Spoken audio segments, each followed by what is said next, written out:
అస్మద్గురుభ్యో నమః. శ్రీమతే రామానుజాయ నమః. నేటి మంచి మాట. హైదరాబాద్ బంధువులు పెళ్ళికని బయలుదేరి ఆకలి వేస్తే ఒక చోట హోటల్ చూసి తలా ఒక ప్లేట్ ఆర్డర్ చేసి తిన్న తరువాత ఇంకా ఆకలిగా ఉందని మరో ప్లేట్ ఆర్డర్ చేసి తెప్పించుకున్నారు మా అమ్మాయిలిద్దరు.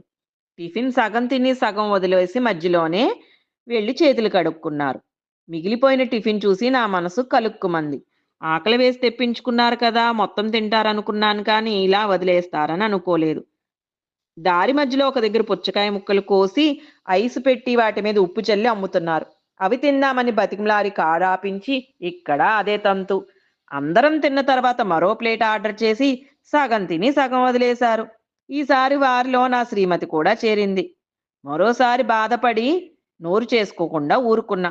వద్దని వారిస్తే పిసినారి, పైసా పోనీడు, తాను తినడు, తినేవారిని తిననీడు అని తిట్టుకుంటారని నోరు కట్టేసుకున్నాను. అంగరంగ వైభవంగా అలంకరించిన వేదిక, వచ్చిపోయే అతిథులతో పెళ్లి మంటపం కిటకిటలాడిపోతుంది. పెళ్లివారిని పలకరించి భోజనాల వైపు బయలుదేరాము. ఎన్ని రకాల వంటలు పెట్టారో లెక్క పెట్టడానికే 10 నిమిషాలు పడుతుంది. నాకైతే చూశాక సగం కడుపు నిండిపోయింది. భోజనాల దగ్గర జనాలను చూస్తుంటే కరువు ప్రాంతాల నుండి వచ్చిన వారిలాగా ఎగబడుతున్నారు. ఎంత వడ్డించుకుంటున్నారో, ఎంత తింటున్నారో, ఎంత వదిలేస్తున్నారో వారికే తెలియడం లేదు. వడ్డించిన భోజనంలో సగం వృధాగా పోతుంది. అక్కడ జరుగుతున్న తతంగమంతా గమనిస్తూ ఆలోచనలో పడిపోయిన నన్ను మా అమ్మాయి పిలిచింది భోజనానికి. చేతిలో పళ్ళెంతో దాని నిండా పదార్థాలు కలుపుకోవడానికి కూడా చోటు లేదు. అది చూసి అన్నం తినబుద్ధి కాలేదు. నాకు ఆకలి కాలేదు, మీరు తినండి అని వారిని పురమాయించి ఓ పక్కన కూలబడిపోయాను. అక్కడి నుండి వస్తుంటే ఎవరో ఇద్దరు కూలీలు పళ్ళేల్లో వదిలేసిన భోజనాన్ని డేగిసాల్లో నింపి గోడవతల విసిరేస్తున్న దృశ్యం కనిపించింది. వెంటనే మా అమ్మాయిలిద్దరిని పిలిచి చూపించాను. నోరెళ్లబెట్టి చూశారు కానీ వారి ముఖాల్లో ఏ రకమైన భావాలు కనిపించలేదు. నాకు మాత్రం గుండెల్లో తేవినట్లు, కాలి కింద నేల కదిలిపోయినట్లు అనిపించింది.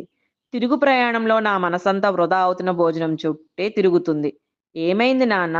పిల్లలిద్దరూ పిలిచేసరికి ఆలోచనలోంచి తేరుకొని ఒక్క క్షణం ఆగి జేబులో నుండి 100 రూపాయల నోటు తీసి బయట పడేయమని నా శ్రీమతి చేతిలో పెట్టాను. అకస్మాత్తుగా నేను చెప్పేసరికి విస్తుపోయి చూసింది. నేను కల్పించుకొని, "నువ్వు విన్నది నిజమే. 100 రూపాయల నోటు బయట పడేయమన్నాను." మరోసారి చెప్పాను. "ఏం మాట్లాడుతున్నారండి మీరు?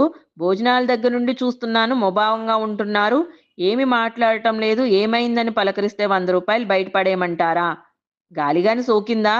విసురుగా చూసింది శ్రీమతి. "ఒక 100 రూపాయల నోటు బయట పడేయమంటేనే నీకింత కోపం వచ్చింది కదా! పొద్దున్నుండి మీరు హోటల్లో టిఫిను, పుచ్చకాయ ముక్కలు, బెళ్లి భోజనాల దగ్గర కూరలు వదిలేసిన వచ్చిన వాటి విలువ ఎంతో తెలుసా?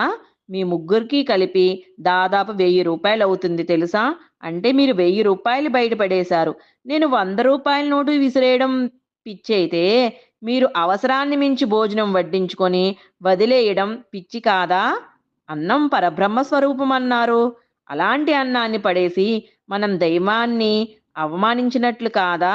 వృధాగా పడేసే అన్నం ఒక పేదవాడి ఆకలి తీరుస్తుంది. మనం భోజనాన్ని వృధా చెయ్యకపోతే ప్రతి సంవత్సరం వందల కోట్ల రూపాయల దుర్వినియోగాన్ని ఆపినట్లే లెక్క." నేను ఆవేశంగా చెబుతున్న మాటల్ని అడ్డుకుంటూ, "మీరొక్కరే అనుకుంటే సరిపోతుందా డాడీ?" అడిగింది మా అమ్మాయి. "అవునమ్మా, చిన్న చిన్న నదులు కలిస్తే మహానదులుగా ఏర్పడతాయి. ఒక్కొక్క నీటి చుక్క కలిసి కుంభవృష్టి వర్షం అవుతుంది. వేల మైళ్ళ గమ్యమైన ఒక్క అడుగుతోనే మొదలవుతుంది." చెప్పడం ఆపేశాను. అందరూ ఆలోచనలో పడిపోయారు. మరి మార్పుకి బీజం పడినట్లే కదా! సర్వం శ్రీకృష్ణార్పణమస్తు.